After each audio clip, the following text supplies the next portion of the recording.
এক নম্বর প্রশ্ন, কে আজ রোজা রেখেছ? কে যেন বলেছিলেন রোজা রেখেছি? আবু বকর। আবু বকর বলছিলেন, ইয়া রাসূলুল্লাহ, আজ আমি রোজা রেখেছি। 2 নম্বর প্রশ্ন, মান আদা আল ইয়াউমা মারিদা, কে আজ একজন অসুস্থ মানুষের সেবা যত্ন করে এসেছ? সবার আগে যিনি দাঁড়ালেন তিনি সেই আবু বকর। ফাকালা আবু বকর, আনা ইয়া রাসূলুল্লাহ। আবু বকর বলেন, ওগো নবীজি, আজকে আমি একজন অসুস্থ মানুষের সেবা যত্ন করে এখানে এসে হাজির হয়েছি। কটা গেল প্রশ্ন? উত্তর দিলেন কয়জনে? একজনে। নাম্বার 3, মান আতআমাল ইয়াউমা মিসকিনা, কে আছো যে আজকে একজন মিসকিনকে খাবার দিয়ে এসেছো? ওয়াকালা আবু বকর, আনা ইয়া রাসূলুল্লাহ। আবু বকরই দাঁড়িয়ে বললেন, ইয়া রাসূলুল্লাহ, আজকে আমি একজন মিসকিনকে এক মুঠো খাবার দিয়ে এসেছি। ওটা গেল কটা? নাম্বার 4, মানিত্তাবা আল ইয়াউমা জানাজা, কে আছো যে আজকে একটি জানাজার নামাজে শরীক হয়ে এসছো? ওয়াকালা আবু বকর, আনা ইয়া রাসূলুল্লাহ। আবু বকর বললেন, ওগো নবীজি, আজকে আমি একটি জানাজার নামাজে শরীক হয়ে এসেছি। প্রশ্ন কটা? 4টা প্রশ্ন করলেন নবী, উত্তর দেওয়ার মতো অনেকেই ছিলেন, কিন্তু একজনই সবার আগে উত্তর দিলেন। তিনি আর কেউ নন, তিনি সেই আবু বকর, নবীর প্রিয় সাহাবী। 1 নম্বর প্রশ্নের মধ্যে এমন একটা আমল আছে যে আমলটা করলে আপনার কবরে চাচামিয়া আপনি 6 জন পাহারাদার নিয়োগ দিতে পারবেন। যেই 6 জন পাহারাদার আপনার কবরে নিয়োগ দিবেন, যতদিন তারা পাহারা দিবে, কতদিন দিবে? একেবারে কিয়ামত পর্যন্ত পাহারা দিবে।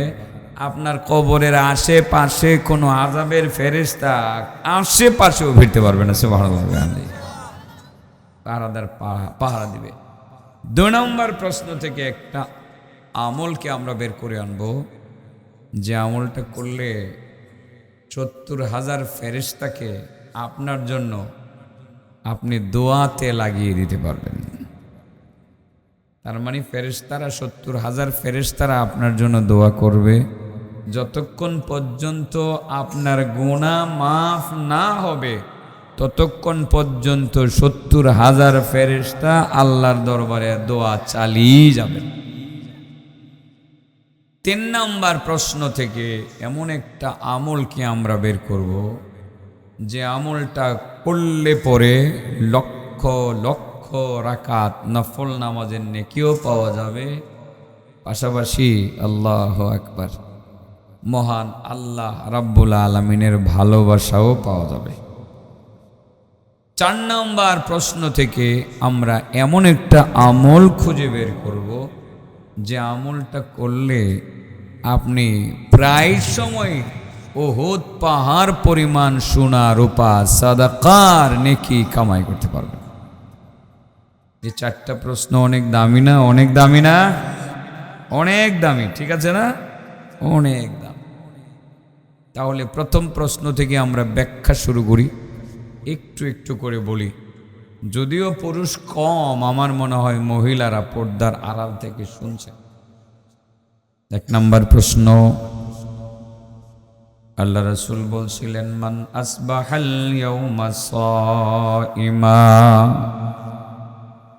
ও আমার সাহাবারা, তোমাদের মধ্যে এমন কেউ আছেনি যে আজকে রোজা রেখেছে? কে আছো আজকে রোজা রেখেছো? ফাকামা আবু বকর ওয়া ক্বালা, আনা ইয়া রাসূলুল্লাহ।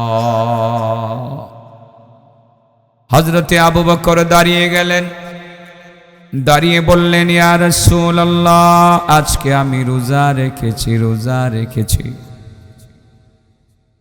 আমরা রোজার ব্যাপারে যদি বলি, সামনে রোজার মাস আসতেছে, রোজাকে আমরা 2 ভাগে বিভক্ত করতে পারি।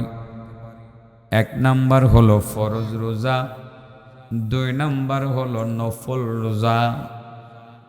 ফরজ রোজা এমন ইবাদতকে বলে, এমন ইবাদত যে ইবাদতের মাধ্যমে বান্দা শুধু আল্লাহর কাছে চলে যান, বিষয়টা এমন না, বরং আল্লাহ নিজে ফরজ রোজা যে ব্যক্তি রাখে তার কাছে চলে আসেন।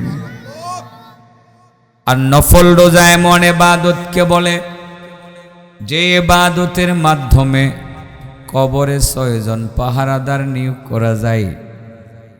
যেই 6 জন পাহারাদারকে নিয়োগ দিলে পরে একটি টাকা কোনো বেতন পরিশোধ করতে হবে না, তাদের কোনো খাবার দিতে হবে না, থাকা খাওয়ার জায়গা দিতে হবে না। অনবরত কিয়ামত পর্যন্ত 6 জন ওই পাহারাদার কবরের মধ্যে পাহারাদারি করবে। আযাবের ফেরেশতা এবং সাপ বিচ্ছু কাউকে কবরের পাশে ভিড়তে দিবে না। ফরজ রোজার মাধ্যমে আল্লাহর কাছে পাওয়া যায়। একটা মনে হয় বাগবো, এই বাগদাসে একটা বাগদাস আগের থেকে জুতা লিবার বাউ করছে যে জায়গা কারেন্ট গেছে এখানে যাবো গা। কিরে আবেশ সাহেব, তোরে দেখে ওয়াজটা শুরু করছিলাম, তুই বুঝি আমার ওয়াজটা শিখবি, বাঘ দিয়ে শুরু করছো। আচ্ছা যা, আবার আইস জিকির করি লা ইলাহা ইল্লাল্লাহ, লা ইলাহা ইল্লাল্লাহ, লা ইলাহা ইল্লাল্লাহ, লা ইলাহা ইল্লাল্লাহ, লা ইলাহা ইল্লাল্লাহ, লা ইলাহা ইল্লাল্লাহ, লা ইলাহা ইল্লাল্লাহ, লা ইলাহা ইল্লাল্লাহ, লা ইলাহা ইল্লাল্লাহ, লা ইলাহা ইল্লাল্লাহ, লা ইলাহা ইল্লাল্লাহ, লা ইলাহা ইল্লাল্লাহ, মুহাম্মাদুর রাসূলুল্লাহ। রোজারে কয় ভাগে ভাগ করছিলাম? 1 নম্বর ফরজ রোজা। ফরজ রোজার মাধ্যমে কারে কাছে পাওয়া যায়? আল্লাহকে, বান্দা তুমি আমার কাছে আওয়ার দরকার নাই, আমি তোমার কাছে যামুগা। কেমনে আল্লাহরে কাছে আনন্দ যাইব সেই ব্যাপারটা নিয়ে একটু কথা বলতাম। আর কিভাবে কবরে 6 জন পাহারাদার এই দুনিয়াতে থাকা অবস্থায় নিয়োগ দেওয়া যাইব এই বিষয়ে কিছু কথা বলতাম। আলোচনা কিন্তু আমি একটু কম করতাম না, মানুষ না হইলেও সাদেক ভাই থাকলে আমি ওয়াজ করব ইনশাআল্লাহ। আল্লাহরে কেমনে কাছে পাবো, আল্লাহ কেমনে নিজে নিজে কাছে আই করবো, সুবহানাল্লাহ। আসলে বলেন তো দেখি, আমরা বেশি কাছের না অন্য অন্য নবীর উম্মতরা আল্লাহর বেশি কাছে? বোঝানোর জন্য সেই পুরনো হাদিসটাই বলি। মুসা নবীর নাম শুনছেন আপনারা? মুসা নবীর একটা দাবি ছিল, উনি ধারণা করছিলেন মনে হয় আমি বুঝি আল্লাহ সবচেয়ে বেশি কাছে। ওনার কথা হইল, আমি তো পাহাড়ে, তুর পাহাড় যেটাকে আমরা বলি সিনাই পাহাড়, আমি তো সিনাই পাহাড়ে যাইতে পারি, আল্লাহর সাথে কথা বলতে পারি। আল্লাহ রাব্বুল আলামিন তো সিনাই পাহাড়ে দাওয়াত করে এনে অন্য কোনো নবী রাসূলের সাথে কথা বলে নাই, আমার সাথে শুধুমাত্র বলে। তো আমি তো আল্লাহর শ্রেষ্ঠ বান্দা হমু, কাছের বান্দা হমু। আরেকটা দাবি ছিল তার, আল্লাহ যে আমার একটা লাঠি দিছে, লাঠি দিয়ে আমি যা করতে পারি দুনিয়ার কোনো নবী রাসূল তো তা করতে পারে না। এই দুইটা যুক্তির আলোকে আমি আল্লাহর সবচেয়ে বেশি কাছের বান্দা। এটা মুসা নবীর যুক্তি। সিনাই পাহাড়ে আল্লাহ রাব্বুল আলামিনের কাছে গেলেন বিষয়টা একটু জানার জন্য, যে আসলে শ্রেষ্ঠকে, কাছের বান্দাকে। 1 নম্বর যুক্তি হলো লাঠি পাইছে। উনি লাঠি দিয়ে তো অনেক কিছু করতে পারতেন না। কোরআনে আছে, ওয়ামা তিলকা বিয়ামিনিকা ইয়া মূসা, قال هي عصاي أتوكأ عليها وأهش بها على غنمي ولي فيها مآرب أخرى আল্লাহ রাব্বুল আলামিন মুসা নবীকে ডাক দিয়ে বলছিলেন, মুসা তোমার ডান হাতে কি? মুসা নবী বলছিলেন, মাবুদ ডান হাতে আমার লাঠি। লাঠি দ্বারা আমি গাছ থেকে পাতা পারি, বকরি চড়াই, আরো অনেক কাজ করি। আমি যখন রাতের অন্ধকারে একা একা চলি, আমাকে সঙ্গ দেওয়ার মতো কোনো মানুষ যখন আমি খুঁজে পাই না, লাঠি আমার সাথে কথা বলে। লাঠির সাথে গল্প করতে করতে আমি আমার গন্তব্যস্থলে চলে যাই। ওগো আল্লাহ, আমি যখন রাতের অন্ধকারে একা একা চলি, আমার কাছে যখন কোনো টর্চ লাইটের ব্যবস্থা থাকে না, আমার লাঠির মধ্যে বিসমিল্লাহ দ্বারা ঘষা, হাত দিয়ে বিসমিল্লাহ বলে হাত দিয়ে ঘষা দেওয়ার সাথে সাথে একটা টর্চ লাইটের মতো আলো ধরে যায়। সেই আলো দিয়ে আমার গন্তব্যস্থলে পৌঁছে যায়। ওগো আল্লাহ, আমার যখন পানির পিপাসা লেগে যায়, আমার এই লাঠি দ্বারা পাথরে আঘাত করার সাথে সাথে পানির ফোয়ারা বের হয়ে যায়।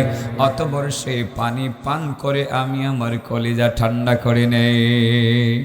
ওগো আল্লাহ, কি চমৎকার লাঠি তুমি আমারে দিলা। আল্লাহ, এই লাঠি দিয়ে আমি আরো কত কাজ করতে পারি। আমার যখন প্রচন্ড পেটের ক্ষুধা লেগে যায়, ক্ষুধা নিবারণের জন্য যখন আমার কোনো খাবার কাছে থাকে না, আমার এই লাঠি বিসমিল্লাহ বলে মাটির মধ্যে গেড়ে ফেলার সাথে সাথে নগদে একটা আপেল গাছ বা আঙ্গুর গাছ বা একটা ফলের গাছ হয়ে যায়। সাথে সাথে ফল ধরে যায়, ফল পেকে যায়। ওই ফল খাইয়া আমি আমার ক্ষুধা নিবারণ করি। ওগো আল্লাহ, এই লাঠি দিয়ে আমি কত কাজ করি। আমার যখন নদী পার হওয়ার প্রয়োজন পড়ে, নদী পার হওয়ার জন্য যখন কোনো গুদারা বা নৌকা, পাইকান ঘাটের নৌকার ব্যবস্থা থাকে না, গোদারা গাড়ির গোদারার ব্যবস্থা থাকে না, লঞ্চ বা স্টিমারের ব্যবস্থা থাকে না, আমার এই লাঠি দিয়ে পানির মধ্যে আঘাত করার সাথে সাথে নদীতে রাস্তা তৈরি হয়ে যায়। অতঃপর আমি নদী পার হয়ে ওপার আমার গন্তব্যস্থলে চলে যাই। ওগো আল্লাহ, কি সুন্দর লাঠি তুমি আমার একটা দিলা। এই যুক্তির আলোকে আমি তো বলতেই পারি আমি তোমার অনেক কাছের একজন বান্দা। আসলে কি মুসা নবী কাছের না আমার নবী সবচেয়ে বেশি কাছের? আসলে কি মুসা নবীর উম্মত, আসলে কি মুসা নবীর উম্মত আল্লাহর সবচেয়ে বেশি কাছের নাকি আমরা বেশি কাছের? কোন কাজ করলে বেশি কাছের হমু এটাই তো বলতাম নাকি? আল্লাহু আকবার, অনেক দামি কথা। রব্বুল আলামিন বললেন, মুসা, ও মুসা, তোমারে লাঠি দিছি, পরের কথা বলো। মুসা নবী কো, মাবুদ আর একটা কথা হলো, সিনাই পাহাড়ে, তুর পাহাড় আমরা যেটাকে বলি মিশরে আছে, সেই সিনাই পাহাড়ের কাছে তুমি আমারে দাওয়াত দাও, আমি তোমার ডাকে সাড়া দিয়ে পাহাড়ের কাছে আসি, তুমি আমার সাথে কথা বলো, আমি তোমার সাথে কথা বলি মায়াবী কণ্ঠে, মধুর কণ্ঠে। ওগো আল্লাহ, পৃথিবীর ইতিহাসে কোন নবী রাসূলকে পাহাড়ের মধ্যে দাওয়াত করে এনে তুমি তার সাথে মায়াবী কণ্ঠে, মধুর কণ্ঠে কথা বলো নাই। একমাত্র আমি নবীরেই তুমি পাহাড়ের মধ্যে দাওয়াত করে আনো, আমার সাথে মায়াবী কণ্ঠে, মধুর কণ্ঠে কথা বলো। দুনিয়ার কোন নবী রাসূলের সাথে এমন মায়াবী কণ্ঠে, মধুর কণ্ঠে তুমি কথা বলো নাই। এই 2 নম্বর যুক্তির আলোকে আমি তো দাবি করতেই পারি আমি তোমার সবচেয়ে বেশি কাছের বান্দা। সিনাই পাহাড়ে আল্লাহ সত্যি সত্যি মুসা নবীকে দাওয়াত করে এনে তার সাথে মায়াবী কণ্ঠে, মধুর কণ্ঠে কথা বলতেন। কোরআনে সেটা আছে, ফালাম্মা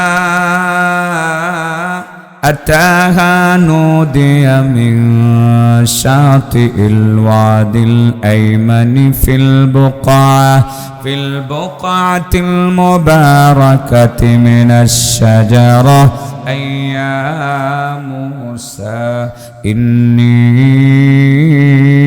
أنا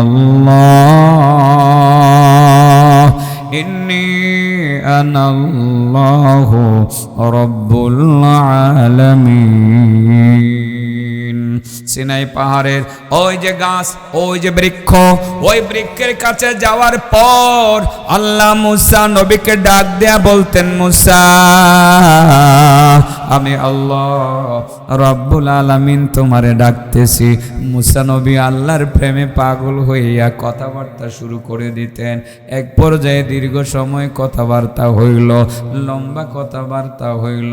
মুসা আলাইহিস সালাতু ওয়াস সালাম মাবুদের দরবারে বললেন, আল্লাহ তুমি আমারে যে সুন্দর লাঠি দিছো, লাঠি দিয়ে আমি অনেক কিছু পারি, অন্য কোনো নবী রাসূল পারে নাই। মাবুদ তুমি আমারে পাহাড়ের মধ্যে দাওয়াত করে আনছো, আমার সাথে মায়াবী কণ্ঠে মধুর কণ্ঠে কথা বলেছ, দুনিয়ার কোন নবী রাসূলের সাথে এরকম মায়াবী কণ্ঠে মধুর কণ্ঠে তুমি কথা বলো নাই। আল্লাহ এই দুইটা যুক্তির আলোকে আমি তো দাবি করতেই পারি আমি তোমার বেশি কাছের বান্দা, শ্রেষ্ঠ বান্দা। আল্লাহ মুসা নবীকে ডাক দেয়া বললেন, ও মুসা তোমার দাবি কিছু ঠিক আছে, কিছু অঠিক আছে, তুমি আমার শ্রেষ্ঠ বান্দা সেই কথা সত্য, তবে মনে রাখবা সবচেয়ে বেশি কাছের নও, সবচেয়ে বেশি শ্রেষ্ঠ নও। আমার কাছের বান্দা সেটা অসত্য, তবে সবচেয়ে বেশি কাছের বান্দা নও। ও মুসা একটি কথা তুমি মনে রাখবা, আমি যখন সিনাই পাহাড়ে তোমাকে দাওয়াত করে আনি, তোমার সাথে মায়াবী কণ্ঠে মধুর কণ্ঠে কথা বলি, আমার মধ্যে আর তোমার মধ্যে দূরত্ব কিন্তু একেবারে কম থাকে না, অনেক দূরত্ব থাকে। আমার মধ্যে তোমার মধ্যে ৭০,০০০ পর্দা থাকে, ৭০,০০০ পর্দা ডিঙ্গাইয়া আমার জবানের আওয়াজ তোমার কানের মধ্যে গিয়া পৌঁছে। ও মুসা একটা পর্দা থেকে আর একটা পর্দার দূরত্ব হলো ১,০০০ বৎসরের রাস্তা, এমন ৭০,০০০ পর্দা ডিঙ্গাইয়া আমার জবানের আওয়াজ তোমার কানের মধ্যে লাগে। ও মুসা তুমি মনে রাখবা, কিন্তু আমার আখিরি জামানায় আমার নবী আসবে, সেই নবীর উপরে আমি রমজান মাসে একটি কিতাব নাজিল করব। রমজান মাসে বলেন কোন মাসে? রমজান মাসে একটি কিতাব নাজিল করব, যেই কিতাবের নাম হবে কুরআনুল মাজিদ, কুরআনুল কারীম, আল কুরআনুল কারীম, কুরআনুল মাজিদ। আমার নবী, সেই নবী আমার নবী রমজান মাসে রোজা রাখবে এবং সেই কোরআন তিলাওয়াত করবে।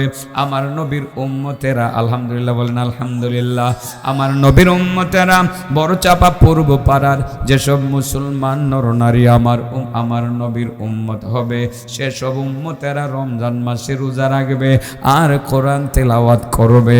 ও মুসা তুমি মনে রাখো, আমি যখন তোমার সাথে কথা বলি সিনাই পাহাড়ে, আমার মধ্যে তোমার মধ্যে ৭০,০০০ পর্দা ডিঙ্গাইয়া ৭০,০০০ পর্দা থাকে, এই পর্দা ডিঙ্গাইয়া আমার আওয়াজ তোমার কানের মধ্যে লাগে। কিন্তু আমার আখিরি জামানার নবীর উম্মতেরা যখন রমজান মাসে রোজা রাখবে আর কোরআন তিলাওয়াত করবে, বিকাল বেলা ইফতারি সামনে নিয়ে বসে থাকবে, অনেক আইটেমের ইফতারি তাদের চোখের সামনে সাজানো থাকবে, গ্লাস ভর্তি শরবত থাকবে, ফলমূল থাকবে, বিভিন্ন আইটেমের খাবার থাকবে, তারপরেও তারা সূর্য না ডোবা পর্যন্ত আমি আল্লাহর ভয়ে এক ফোঁটা পানি তারা মুখের মধ্যে নিবে না। ও মুসা আমার সেই নবীর উম্মতেরা যখন রমজান মাসে রোজা রেখে বিকাল বেলা ইফতারি করতে বসবে, ওই সময়টাই আমি তাদের এতটা কাছে চলে যাব যে আমার মধ্যে আর তাদের মধ্যে ৭০,০০০ পর্দা কেন, একটা পর্দাও বাকি থাকবে না। বাবাজি তাইলে ফরজ রোজা রাখলে আল্লাহরে কাছে পাওয়া যাইব, একদম কাছাকাছি। কোন সময়? ইফতারির সময় নাকি তারাবির নামাজের পর? ইফতারির সময়। এই জন্যই তো নবীর হাদিস থেকে আমরা জেনেছি ইফতারির সময় আল্লাহ একেবারে বান্দার বেশি কাছে চলে আসেন। ওই সময়টায় বান্দার দোয়া আল্লাহ রাব্বুল আলামিন তাড়াতাড়ি কবুল করে নেন। কথা কি বুঝাইতে পারছি? তাইলে ফরজ রোজা এমন ইবাদতকে বলে যে ইবাদতের মাধ্যমে বান্দা শুধু আল্লাহর কাছে চলে যান এমনটাই না, বরং আল্লাহ নিজে রমজান মাসে ইফতারির সময় বান্দার একেবারে কাছে চলে আসেন। সুবহানাল্লাহ। এবার মুসা নবীর উম্মত সবচেয়ে বেশি কাছের নাকি আমরা সবচেয়ে বেশি কাছের? রমজানের রোজা রাখলে না রাখলে? রমজান মাসে রোজা রাখার নিয়ত আছে? ছেলেরা নিয়ত আছে নি? তুমিও রাখবা? মাশাআল্লাহ। এই তুমি রাখবানি কালা শার্ট, রমজান মাসে রোজা রাখবানি, আল্লাহ কবুল করো। মাশাআল্লাহ। রোজা রাখলে আল্লাহ ইফতারির সময় একেবারে বান্দার কাছে চলে আসেন। কোথায় চলে আসেন? একেবারে বান্দার কাছে চলে আসেন। সুবহানাল্লাহ বিহামদি। কি ব্যাপার, ঘটনা কি? এত ওয়াজ করে লাইলাম। প্রশ্ন জানি কয়টা আসিনো? 4টা। 1 নাম্বার প্রশ্ন, কে আজকে রোজা রেখেছ? সবার আগে উত্তর কে দিয়েছিলেন? আবু বকর। রোজাকে আমরা কয় ভাগে ভাগ করছিলাম? 2 ভাগে, ফরজ রোজা আর নফল রোজা। ফরজ রোজার মাধ্যমে আল্লাহরে কাছে পাওয়া যায়, আর নফল রোজার মাধ্যমে কোন জায়গায় পাহারাদার নিয়োগ করা যায়? কবরের 6 জন পাহারাদার এ দুনিয়া থেকে আপনি নিয়োগ দিবেন। আল্লাহু আকবার। আপনার 1 টাকা বেতনও দেওয়া লাগবে না, তাকে কিছু খাবারও দিতে হবে না, তাকে থাকার জায়গাও দিতে হবে না। আল্লাহ রাব্বুল আলামিনই তাদের থাকার জায়গা ব্যবস্থা করে দিবেন। কিভাবে তাইলে পাহারাদার নিয়োগ করা লাগবো বললেই ফেলি, হ্যাঁ বলতে বলতে বললেই ফেলি। আমার মনে হয় এবারের সিজনে কি এমন মাহফিল আমি করছিও, এ মাত্র লোকজন আওয়াজ শুরু হয়েছে। আমার ছেলেরা মনে হয় মাত্র আইতেছে, তাড়াতাড়ি বউ, এই মোবাইলওয়ালা কও পাহারাদার কয়জন নিয়োগ দিতাম? 6 জন। আরে আমার দিকে চাইলে সুবিধা, একটু দিকে আমি তো শিখিয়ে দিব। ও আর শিখে ফেললে কি তুই বুঝছি? আমি কি কঠিন কথা কমো নাকি? বলো কয়জন পাহারাদার নিয়োগ দিতাম? 6 জন। বলো কয়জন? 6 জন। বাড়িতে না কবরে? কয় টাকা বেতন দেওয়া লাগবে? 1 টাকাও না। আল্লাহ কতদিন পাহারা দিবে? কিয়ামত পর্যন্ত। আল্লাহু আকবার। 4টি কানিক কথা নেই, এই জন্য তো বলছিলাম যে দামি ওয়াজ, ভালো করে শিক্ষা রাখো, শূন্য রাখো। কয়টা প্রশ্ন? 4টা। কয় নম্বর প্রশ্নের আলোচনা চলছে? 1 নাম্বার। রয়েছে কয়টা? 3টা। এই প্রশ্নগুলোর মধ্যেও দামি দামি ফজিলত আছে, আছে না নাই? একটা আমল আছে যে আমলটা করলে 70,000 ফেরেশতা তোমার জন্য দোয়া করবে। সুবহানাল্লাহ বলেন। আরেকটা আমল আছে, সে আমলটা করলে লক্ষ লক্ষ রাকাত নফল নামাজের নেকি কামাই করা যাবে। আরেকটা আমল আছে যে আমলটা করলে উহুদ পাহাড় পরিমাণ নেকি 2-1 দিন পর পরই কামাই করা যাবে। এই জন্য বলছি না অনেক দামি ওয়াজ, অনেক দামি ওয়াজ। তো প্রথম বলছিলাম 1 নাম্বার হলো রোজা। ফরজ রোজা এমন ইবাদতকে বলে যে ইবাদতের মাধ্যমে আল্লাহকে কাছে পাওয়া যায়, আর নফল রোজা এমন ইবাদতকে বলে যে ইবাদতের মাধ্যমে কবরে 6 জন পাহারাদার নিয়োগ দেওয়া। এবার নিয়োগটা দিয়ে হইলেই বিজ্ঞপ্তি দিয়া লাইছি, যেহেতু নিয়োগ দিয়া লাই। একজন আল্লাহর বান্দা তাবি, নাম তার সুফিয়ান সাউরি, বিশ্ববিখ্যাত হাদিস বিশারদ, ফিকহবিদ এবং আল্লাহর ওলি, অলরাউন্ডার। সুফিয়ান সাউরি রহমাতুল্লাহি আলাইহি, ওনার হাতে যখন টাকা পয়সা হইতো, টাকার একটা গরম আছে নিও, টাকা থাকলে শরীর কেমন লাগে, ঠিক আছে না? জায়গা নরসিংদী ইন্ডেক্স প্লাজার থেকে কিছু কেনাকাটা করে লই আই। যুবকরা কইব যাই একটু নরসিংদী ঘুরে গাইরে আই, রেস্টুরেন্টে বন্ধু বান্ধব লই খাইয়া দেয় আই, অসুবিধা নেই, টেহা থাকলে কইরো। টেহার একটা গরম আছে, গরম আছে না? টাকার গরম আছে না? এই টাকার গরমে কেউ যায় নরসিংদী ইন্ডেক্স প্লাজায়, কেউ যায় রেস্টুরেন্টে, কেউ যায় কক্সবাজার, কেউ যায় সিঙ্গাপুর, যায় কি যায় না? টাকার গরম, হ্যাঁ হইতে পারে, টাকা থাকলে গরম। আমার টাকা থাকলে আমারও একটা গরম গরম বাবা দেখছি আর কি। টাকা থাকলে আমিও যাইতাম চাই কোন কোন জায়গায়, তো আমি কোন জায়গায় যাইতাম চাই এটা খুঁজতে আসি। টাকার একটা গরম আছে। কারো কাছে টাকা থাকলে চিন্তা করে এই 2টা মহিষ কিনরে, মহিষ কিনে গলার মধ্যে মালা ভরা, লোক বাবার দরবার থেকে আই। কোন জায়গায়? বাবার দরবার আছে, ফরিদপুর আছে, মাইজভান্ডার আছে, আছে না? অনেক জায়গায় পাইকানো বাবার দরবার আছে। এর বাবার দরবার বলতে তো আপনাদের এনে যে কিনে সাইরানিও আছে, বাবার দরবার আছে না? এদিকে নদীর হেইবার ফরিদপুর আছে, আছে না? আছে। তো টাকার গরমে কেউ যায় কক্সবাজার, কেউ যায় সিঙ্গাপুর, কেউ যায় আমেরিকায়, কেউ যায় বাবার দরবারে।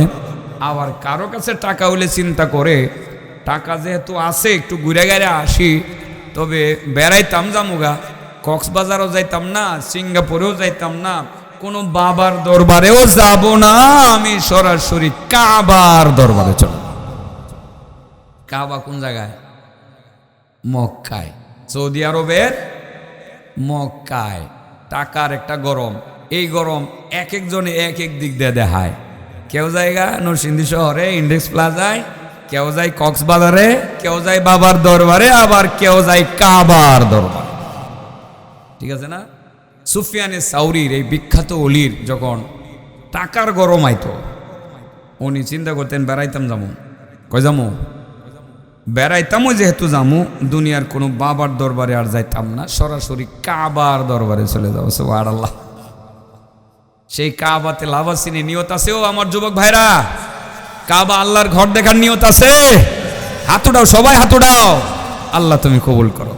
আল্লাহ এই সব কয়টারে তোমার ঘর দেখায় নি। আল্লাহ এনে যাওয়ার মজা হইতো আলাদা। যাইবার আগে যে কত আল্লাহর কাছে কান্নাকাটি করছি, আল্লাহ তোমার ঘরটা আমারে দেখাইতা না, আল্লাহ তোমার নবীর মসজিদটা আমারে দেখাইতা না, আল্লাহ তোমার নবীর মসজিদে গিয়া তোমার নবীরে সালাম দিতাম, এই তৌফিকটা তুমি আমারে দিতা না। এই কান্নাকাটি যে জীবনে কত করছি, আল্লাহর মেহেরবানি। আল্লাহ আল্লাহর ঘরও দেখাইছে, আল্লাহ আমারে নবীর মসজিদও দেখাইছে, আল্লাহ আমারে নবীর রওজার পাশে কবরের পাশে দাঁড়াইয়া সালাম দিবার তৌফিকও দিছে। আলহামদুলিল্লাহ। আল্লাহ এখানে যারা আছে সবাইরে তোমার ঘর জিয়ারত করার তৌফিক দিও, তোমার নবীর মসজিদে নামাজ পড়ার তৌফিক দিও, সেখানে গিয়ে তোমার নবীর রওজার পাশে দাঁড়িয়ে তোমার নবীকে সালাম জানানোর তৌফিক দিও। সবাই বলেন আমিন। এটি জায়গা রেখি রে, এই লেগে এমন দোয়া করতাছি। কিরে আবার বুট কিনা লই আইবি না? তাড়াতাড়ি আইবি কিন্তু, নাইলে আমি ওয়াজ করতাম না আজকে। এরা সাহস দিছে, করতারি না? করতারি। আল্লাহ আকবার। কবরে কয়জন পাহারাদার নিয়োগ দিমু? 6 জন। এই নিয়োগটা লইয়া যাও, বাকিগুলো আমি শর্ট করে কমুনে নিয়োগটা একটু ভালো করে দেই, কারণ কবরে যদি পাহারাদার নিয়োগ দেওয়া যায় আর কোনো টেনশন নাই, ঠিক না? মরণ তো লাগবই, কবরে তো যেমন লাগবই। আমার মনে হয় যুবক ছেলে যারা আছে এটি মরতো না মনে হইতেছে, এরাও মরবো 2 দিন আগে আর পরে মরবো। মরণ কেউ রে ছাড়ত না। আল্লাহু আকবার।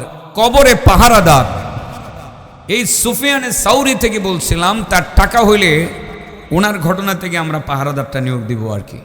ওনার কাছে টাকা হইলে উনি বাবার দরবারে না গিয়ে কোথায় যেতেন? কাবার দরবারে। সেখানে আল্লাহর ঘর কাবা, সেখানে শুধু কল্যাণ কল্যাণ আর কল্যাণ।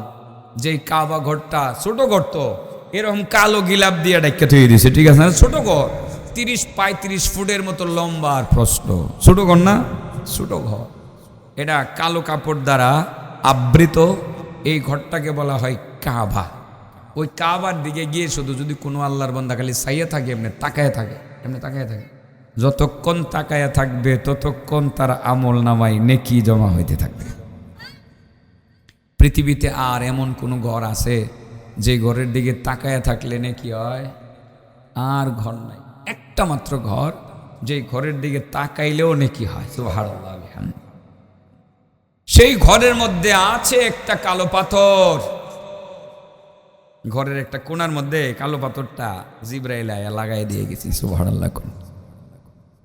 কালো পাথরটাকে বলা হয় হাজারে আসওয়াদ, আল হাজারুল আসওয়াদ, কালো পাথর। কালো পাথরটা ওই কাবার কোণার মধ্যে লাগানো আছে। আজান টাজান দিলে দিয়েছে নাকি? বাবার দরবার চলছে, চলো বাবার দরবারে। হেরার কাম হেরা করো, কামড়ার কাম আমরা করি। ওই কাবার মধ্যে কালো পাথর লাগানো আছে। ওই কালো পাথরটা দুনিয়ার আর অন্য কোথাও খুঁজে পাওয়া যাবে না। ওই কালো পাথরটার মধ্যে যদি আল্লাহর কোনো বান্দা গিয়া বিসমিল্লাহ বলে চুমা একটা দিতে পারে, মহব্বতের চুমা, আল্লাহর হুকুম নবীর তরিকা, যদি কেউ একটা চুমা খাইতে পারে, চুমা খাওয়ার লগে লগে তার গুণাগুলোরে পাথরটা চুষা নিয়ে যাও। দুনিয়াতে আর কোনো জায়গায় এমন কোনো পাথর আছে, কোনো বাবার দরবারে এমন কোনো পাথর পাওয়া যাইব যে পাথরের মধ্যে গিয়ে চুমা খাইলে গুণা চুষা লয়ে যাইব? আল্লাহু আকবার। পাথরটা মূলত এই পৃথিবীর কোনো অন্য জায়গা থেকে এখানে স্থাপন করা হয় নাই। সেই পাথরটা মূলত জান্নাত থেকে এসছে। নাজালাল হাজারু মিনাল জান্নাহ, পাথরটা মূলত জান্নাত থেকে এসেছে। সেই জান্নাতি পাথরটা দুধের চেয়েও সাদা ছিল। আদম সন্তানের গুণাগুলো চুষতে চুষতে এই সাদা পাথরটা কালো হয়ে গেছে। তার মানে কেউ যদি বিসমিল্লাহ আল্লাহু আকবার বলে একবার চুমা খায়, তার জিন্দিগির গুণাগুলো পাথরটায় চুষা নিয়ে যায়। এই পাথরটা কি খাজা বাবার দরবারে না কাবার দরবারে? এই জন্য সুফিয়ানে সাউরির যুক্তি ছিল যে টাকা হইলে আমি একটা গরম দেখামো, আমি বেড়াইতাম যাবো, আমি কক্সবাজারও যাবো না, সিঙ্গাপুরেও যাবো না, বাবার দরবারেও যাবো না, আমি সোজা কাবার দরবারে চলে। উনি যখন কাবার দরবারে গেলেন, এখান থেকে পাহারাদার বাইর করবো আর কি, বুঝছো? ও ছেলে, মোবাইল টিপতাছো যে, এখান থেকে পাহারাদার বের করবো। কোন জায়গার পাহারাদার বলো তো? কবরের। কয়জন? বেতন দেওয়া লাগবে কয় টাকা? 1 টাকাও না। কতদিন পাহারা দিব? কিয়ামত পর্যন্ত। মনে রাখো, আমি জিগামু তো, মোবাইল টিপবো না আপাতত, আর 10 মিনিট টিপাটিপি করো না, আমি জিগামু, উত্তর দেওয়া লাগবো। সেই সুফিয়ানে সাউরি যখন কাবায় গেলেন, টাকা হয়েছে তো, গরম, টাকার গরম হয়ে গেছে কাবায়। আল্লাহর ঘর তোয়াফ করে, তোয়াফ কইরা ঘুরলে কাইল লাগে না? 7টা চক্কর দিলে একটা তোয়াফ হয়। আল্লাহর ঘরটার এইভাবে ঘুরন লাগে, এটাই ইবাদত। সুবহানাল্লাহ। বাম পাশে রেখে এমনি ঘুরন লাগে। 7টা চক্কর দিলে একটু কাহিল লাগে। কাহিল লাগার পরে অনেকে একটা জায়গায় গিয়ে বসে একটু আরাম করে, রেস্ট করে। আমরা বলি জিরায়। আপনারা কি জিরাই কন? হ্যাঁ, জিরাই, বিশ্রাম নেই। সুফিয়ানে সাউরি একটা জায়গাতে বসে বসে বিশ্রাম নেন। তো বিশ্রাম এক জায়গায় বসে নিলে আশপাশের লোকজন থাকলে মাঝে মধ্যে কথা হয় না? কথা হইতে হইতে একজন আরব দেশের আলেমের সাথে ওনার খাতির হয়ে গেছে। কি হয়ে গেছে? বন্ধুত্ব হয়ে গেছে। আরব দেশের আলেম ওনার কাছে এসে বৈশাখ, ভাই আপনার বাড়ি কই? অমুক দেশে। ভাই আপনার আমার অনেক ভাল লাগেও। আসলে ভাল লাগতে তো বেশি সময় লাগে না। আপনার বাড়ি বিনদেশের মানুষ, ভাই আপনার অনেক ভাল লাগে, আপনার সাথে আমার দুস্তি পারতে মনে চাই। আরব দেশের মানুষে কয়, আমার নবীর দেশের মানুষ, তোমার লগে ভাই একটু দুস্তি পারতাম, ভাই তুমি আমারে দুস্থ বানাইবানি। আরব দেশের নবীর দেশের মানুষ কোনো একজন আলেম যদি কয় দুস্থ বানাইবানি, তুমি কি রাজি হতো না? আমি তো সবার আগে রাজি। নবীর দেশের মানুষ যদি কয় তোমারে দুস্থ বানাইতাম, রাজি নি। আমি কমু 100% রাজি। ঠিক না বেটি? তাও আবার আরব দেশের সাধারণ কোনো পাবলিক না, একজন বড় আলেম। সুফিয়ানে সাউরি কো, ভাই তুমি আমারে দুস্থ বানাইবা, আমি রাজি 100%। ভাই দুস্থ বানাইতাম, যেহেতু তোমারে পছন্দই করছি, তোমারে ভালোবাসি, যেহেতু দুস্থ বানাই ফেলছি, তুমি বিনদেশের মানুষ, তোমার সাথে আমি 2-1টা মনের কথা বলতাম, তুমি আমারে সময় দিবানি? কাহা মনের কথা বলো ভাই। আরব দেশের আলেম তখন সুফিয়ানে সাউরির কয়, দুস্থ আমার মনের কথাটা হইল, আমার মনে হয় আমি আর এই বেশি দিন পৃথিবীতে বাঁচব না। আচ্ছা, এরকম কথা যদি দুস্থ রে কয়, একটু কষ্ট লাগে না? তারপরেও তো মাইনা নিতেইব, মরণ তো লাগবই। সুফিয়ান সাউরি কো, ভাই তুমি খালি একা মরবা, আমি মরতাম না? আমিও তো মরবো। কো, ভাই তুমিও মরবা, কিন্তু আমার দিলটা খালি ইদানিং বলতেছে যে আমি মনে হয় বেশি দিন বাঁচব না। আসলে বহু মানুষ এরকম মনে সাক্ষী দেয় যে বেশি দিন বাঁচবে না। তো আচ্ছা ভাই বুঝলাম তুমি বাঁচবা না, আর কি বলবা? কো, ভাই আরেকটা কথা কই। কি কথা? আমার মৃত্যুর খবরটা যদি তুমি পাও, তোমার যেহেতু দুস্থ বানাইছি, আমার জানাজায় যাইতে না? দুস্থ, তোমার প্রতি আমার একটা আবেদন, আমার মৃত্যুর খবরটা পাইলে তুমি আমার বাড়িতে যাইও। সুফিয়ান সাউরি কো, ইনশাআল্লাহ, আমি যদি বেঁচে থাকি, না মারা যায় তো যাব। ভাই আরেকটা আবেদন করি। কি আবেদন? ভাই আমার মৃত্যুর সংবাদ পেয়ে যদি তুমি আমার বাড়িতে যাও, এটা একটা ঘটনা, এটা কিন্তু হাদিস না বাবা, হাদিস। আমার মৃত্যুর খবর শুনে যদি তুমি আমার বাড়িতে যাও, ভাই তুমি আমারে নিজের হাতে গোসলটা করে। অনেক আবেগের কথা না? লোকটারে কত ভালোবাসছে যে ভাই তোমার হাতে যদি আমার গোসল দিয়ে দাও তো আমি শান্তি পাবো। আল্লাহর অলি, অলি চিনে রতনে, রতন চিনে, রতনে কি চিনে? রতন চিনে, অলিয়ে অলি চিনে। সুফিয়ান সাউরি কয় ইনশাআল্লাহ কথা দিলাম, আমি যদি বেঁচে থাকি ভাই আমি যাব তোমার বাড়িতে গিয়ে আমি তোমাকে নিজের হাতে আমি তোমাকে গোসল করাবো। দোস্ত আরেকটা কথা বলি। কি কথা? তুমি আমার এই গোসলটা করায়া কাফনের কাপড়টা তুমি পরাইয়া দিও। ও আচ্ছা। দোস্ত আরেকটা কথা বলি, কথা আর শেষ হয় না। কি কথা? দোস্ত আমার জানাজার নামাজ হবে তো তুমি নিজে আমার জানাজার নামাজের ইমামতিটা করো।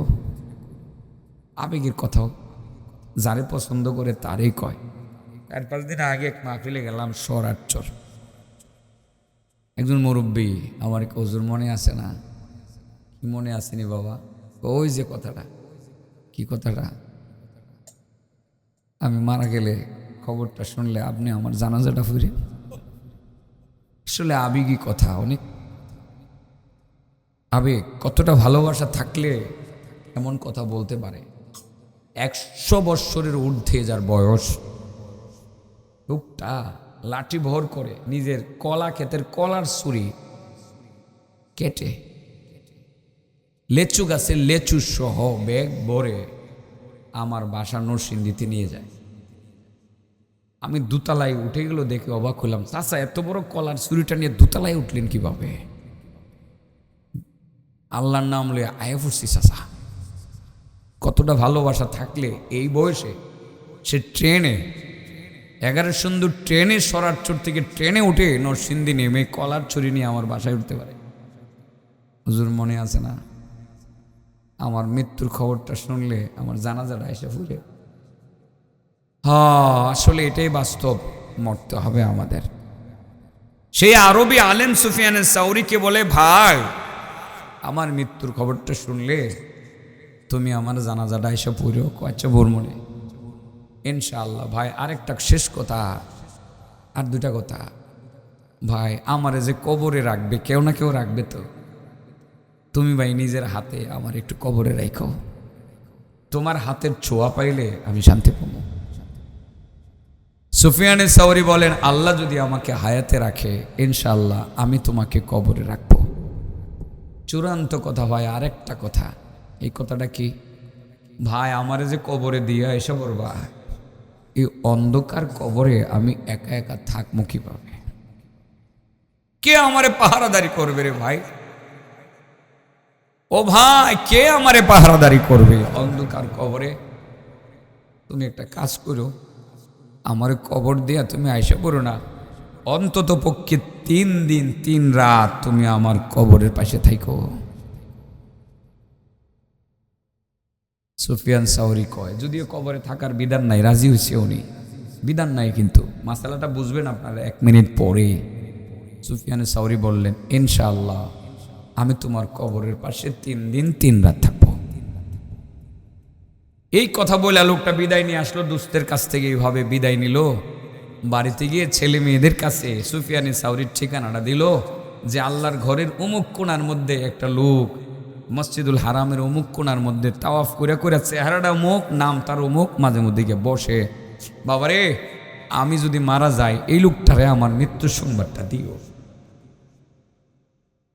লোকটা বাড়িতে গিয়া ছেলে মেয়েদের কাছে ঠিকানাটা দিয়া শুয়ে পড়ছে, মারা গেছে। দিলে সাক্ষী দিয়েছিল যে মারাই গেছে। ছেলেটা দ্রুত বাবার হুকুম তামিল করার জন্য রওনা দিল বাইতুল্লাতে। বাইতুল্লাতে রওনা দিয়া গিয়ে ঠিকই সুফিয়ান সাউরিকে অমুক জায়গায় বসে থাকতে দেখলো। গিয়ে বলল, আপনার নাম কি? সুফিয়ান। কাহা আমার নাম সুফিয়ান। আমার বাবার নাম হলো অমুক, আমার বাবা কিছুক্ষণ আগে মারা গেছে, মারা যাইবার আগে আপনার ঠিকানা দিয়ে গেছে, বলে গেছে আপনার কাছে আপনার কাছে আমার বাবার মৃত্যুর সংবাদটা শুনিয়ে দেওয়ার জন্য। সুফিয়ান সাউরি সাথে সাথেই বললেন, ইন্না লিল্লাহি ওয়া ইন্না ইলাইহি রাজিউন। কান্নায় ভেঙে বললেন, এই বন্ধু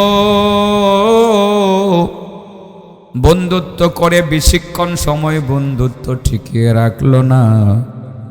বাড়িতে গিয়ে আমার প্রাণের বন্ধুটা মারা গেল। আল্লাহর দরবারে দোয়া করতে করতে সেই আরবি আলেমের বাড়িতে চলে গেলেন। সেখানে গিয়ে নিজের হাতে তারে গোসল করাইলেন, গরম পানি করে নিজের হাতে কাফনের কাপড় পরিয়ে দিলেন, নিজের হাতে তাকে যত্ন করলেন। যত্ন করে তিনি এবার জানাজার মাটি নিয়ে নিজের ইমামতিতে জানাজা শেষ করলেন, জানাজার ইমামতি করলেন। তারপরে কবরের ভিতরে নিজের হাতে নামাইলেন, নিজের হাতে নামাইয়া কবরের পাশে তিরপাল দিয়ে একটা তাবু বানাইলেন। ওই তাঁবুর মধ্যে তিনি নিয়ত করছেন, আমি তো আমার বন্ধুর সাথে কথা দিছিলাম, আমি আমার বন্ধুর কবরের পাশে আমি 3 দিন 3 রাত্র পর্যন্ত অপেক্ষা করব। সেই চিন্তা করে কবরের পাশে গিয়ে একটা তিরপাল টানাইলেন। তিরপাল টানাইয়া রাতের বেলা শুয়ে পড়লেন। তন্দ্রা আর তন্দ্রা, ঘুম আসে না, মাঝে মধ্যে তন্দ্রা আসে। তন্দ্রার মধ্যে তিনি স্বপ্ন দেখেন, কে যেন তারে বলতেছে, আল্লাহর বান্দা সুফিয়ান, তুমি এখানে কি করছো? এখান থেকে চলে যাও, এই কবরের পাশে তোমার থাকার কোনো দরকার নাই। সুফিয়ানের সাউরির ঘুম ভেঙ্গে গেল, তন্দ্রা ভেঙ্গে গেল। তারপরে চিন্তা করলেন, আমি যা শুনলাম তো স্বপ্নে শুনলাম, স্বপ্নের তো এখানে কোনো ভ্যালু নাই। দ্বিতীয়বার তিনি দ্বিতীয় দিন আবার রাতের বেলা তিনি কবরের মধ্যে বসে থাকলেন। তন্দ্রা আসলো, তন্দ্রার মধ্যে তিনি শুনতে পাইছিলেন কে যেন বলছিলেন, সুফিয়ান, কবরের পাশে থাকার কোনো বিধান নাই, তুমি কেন কবরের পাশে থাকছো? তুমি এখান থেকে বিদায় নিয়ে চলে যাও। সুফিয়ানে সাউরি স্বপ্নকে গুরুত্ব দিলেন না, ঘুম থেকে জাগার পরে স্বপ্নকে গুরুত্ব দিলেন না। পরের দিন আবার যখন তিনি কবরের পাশে বসে বসে তিনি তন্দ্রাচ্ছন্ন অবস্থায় চলে গেলেন, স্বপ্নে কে যেন তাকে ধমক দিয়ে বললেন, সুফিয়ান, তুমি এখানে কি করো? তোমাকে না বলছি এখান থেকে চলে যাওয়ার জন্য, চলে যাও। আল্লাহর বান্দাকে তোমার পাহারাদারি করার কোনো দরকার নাই। এবার সুফিয়ানে সাউরি মুখ খুলে বললেন, আল্লাহর বান্দা, গত 3 রাত তুমি আমাকে ধমকাইতে আছো, বারবার তুমি আমাকে ধমকাইতে আছো, তোমার পরিচয়টাও জানলাম না, কেন ধমকাইতে আছো? কারণটা বলো। এবার সেই লোকটা বলল, সুফিয়ান, আল্লাহর এই বান্দাকে কবরের মধ্যে তোমার কোনো পাহারাদারি করতে হবে না, কারণ সে দুনিয়াতে থাকা অবস্থায় তার কবরের মধ্যে 6 জন পাহারাদার সে নিজেই নিয়োগ দিয়ে গেছে। ওই পাহারাদার অনবরত তাকে কবরের মধ্যে পাহারাদারি করতে আছে, তোমার পাহারাদারি করার কোনো দরকার নাই। এই 6 জন পাহারাদার কিয়ামত পর্যন্ত তার কবরের মধ্যে পাহারাদারি করবে, তার পাহারাদারি করার জন্য তোমার কোনো দরকার নাই, তুমি চলে যাও। কিভাবে 6 জন পাহারাদার নিয়োগ দিছে? সে রমজান মাসে 30টা রোজা রাখতো বা 29টা রোজা রাখতো। ফরজ রোজা রাখার পরে রমজান যখন চলে যাইতো, ঈদের পরের দিন থেকে আরো 6টা স্পেশাল রোজা রাখতো। যে 6টা রোজাকে আমরা শাওয়াল মাসের রোজা বলি, ঠিক আছে না? ওই 6টা নফল রোজা রাখতো। ওই 6টা নফল রোজা রাখতে কোনো ভুল করতো না। এই 6টা নফল রোজা আজকে তার কবরের মধ্যে পাহারাদারের মতো হইয়া তাকে পাহারাদারি করতেছে। এই 6টা রোজায় তার কবরের পাহারাদার হিসাবে তার জন্য যথেষ্ট। সুফিয়ান, এই কবরের মধ্যে তাকে তোমার কোনো পাহারাদারি করতে হবে না, যাও তুমি চলে যাও। তো বন্ধু, ফরজ রোজা এর মাধ্যমে আল্লাহর কাছে পাওয়া যায়, আর শাওয়াল মাসের 6টা নফল রোজার মাধ্যমে কবরের ভিতরে 6 জন পাহারাদার নিয়োগ দেওয়া যায়। এতক্ষণ কি বুঝাইতে পারছি? ফরজ রোজা আর নফল রোজা তো কঠিন হয়ে গেছে, আজকার মতো কঠিন ওয়াজ আমার জিন্দিগিতে করছি না। শ্রোতা যা পাইছি সব শ্রোতা, অধিকাংশ শ্রোতা হইলো ছোট মানুষ, আর এরা যে ডিস্টার্বটা কি করতেছে, একবার বাদাম খায়, আবার এদিকে চায়, আবার এদিকে চায়, আবার মোবাইল টিপে। ও বন্ধু, বলো তো দেখি, ফরজ রোজার মাধ্যমে কারে কাছে পাওয়া যায়? আর নফল রোজার মাধ্যমে কোন জায়গায় পাহারাদার নিয়োগ দেওয়া যায়? কয়জন? বেতন দেওয়া লাগে কয় টাকা? কতদিন পাহারা দিবে? মাশাআল্লাহ। কয়টা গেছে? প্রশ্ন মাত্র 4টার মধ্যে একটা গেছে না, 1 ঘন্টা হইতে আর 3 মিনিট আছে। আমি গড়ি দেখি এত দরকার নাই, তো লম্বা ওয়াজ করার কোনো প্রয়োজন নেই। ওয়াজ হবে গঠনমূলক, ধারাবাহিক, সিরিয়ালি মানুষের মুখস্থ করতে হবে। ঘন্টার হিসাব আমি জিন্দগিতে করি না, আমি করি না। সাবজেক্টটা শেষ করবেন। কি বলবো বলো না, বলো সাবজেক্টটা শেষ করবেন।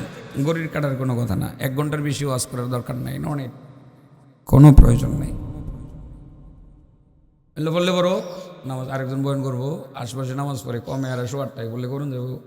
এরা করলে আমার জান দিলাম আমি বুক টুক গলা মতো হমানে ব্যথা করতেছে। মানুষ না আমি কি করেন, গলা দিয়া ওয়াজ বাইরন লাগতো না, বাইরন লাগবো। আর দরকার নেই, ওয়াজটা বোঝার জন্য, সময় ব্যয় করার জন্য বুঝতে হবে। আমরা 1 নম্বর প্রশ্ন, আল্লাহ রাসূল প্রশ্ন করছিলেন, কে রোজা রাখছো? কে বলছিলেন রোজা রাখছি? আবু বকর। রোজা থেকে বলছিলাম রোজা 2 প্রকার। ফরজ রোজার মাধ্যমে আল্লাহকে কাছে পাওয়া যায়, আর নফল রোজার মাধ্যমে কবরে 6 জন পাহারাদার নিয়োগ দেওয়া যায়। এই 6 জন পাহারাদার নিয়োগ দিতে হলে তাহলে কি করা লাগবে? রমজান মাসের পরে শাওয়াল মাসে আরো 6টা নফল রোজা রাখতে হবে। মহিলারা মনে হয় এই রোজাটি সবার আগে রাখে, ঠিক না বেটি? এর আগে গেছে। 2 নম্বর প্রশ্ন, মান আদা আলিয়াউমা মারিদা, এই কে আজকে একজন অসুস্থ মানুষের সেবা যত্ন করেছো? সবার আগে কে যেন উত্তর দিয়েছিলেন? আবু বকর। অসুস্থ মানুষের যত্ন করলে, যদি বন্ধু তুমি একজন রুগী দেখতে যাও, একটু যত্ন করো, 70,000 ফেরেশতা তোমার লাগে দোয়া করবো। কয় হাজার ফেরেশতা যদি তোমার জন্য দোয়া করে, দোয়া কবুল হবে কি হবে না? আলহামদুলিল্লাহ, গেল গা 2টা। 3 নাম্বার, মান আতআমাল ইয়াউমা মিসকিনা, কে আজকে একজন মিসকিনকে একবেলা খাওয়াইছো? ফাকালা আবু বকর আনা। আবু বকর বললেন, ইয়া রাসূলুল্লাহ, আমি একজন মিসকিনরে খাওয়াইছি।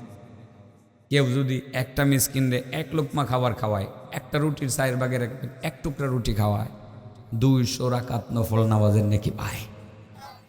তো সেটা যদি 10 লোকমা হয় তাইলে 2000 রাকাত নফল নামাজের নেকি হয়। এটা যদি নিয়মিত কেউ খালি গরিব মিসকিন মানুষকে খাওয়ায়, তাইলে সে কোটি কোটি রাকাত নফল নামাজের নেকি তার অ্যাকাউন্টে পাইব, ঠিক না বেটি? কেউ যদি মানুষকে খাওয়ায়, আল্লাহ রাব্বুল আলামিন তারে ভালোবাসেন, সুবহানাল্লাহ বলেন। কড়ে গেল গা, 3টে গেল গা না? 4 নম্বর শেষ। মানিত্তাবা আল ইয়াউমা জানাজা, কে আছো যে আজকে একটা জানাজায় শরীক হয়ে আসছো? ফাকালা আবু বকর আনা।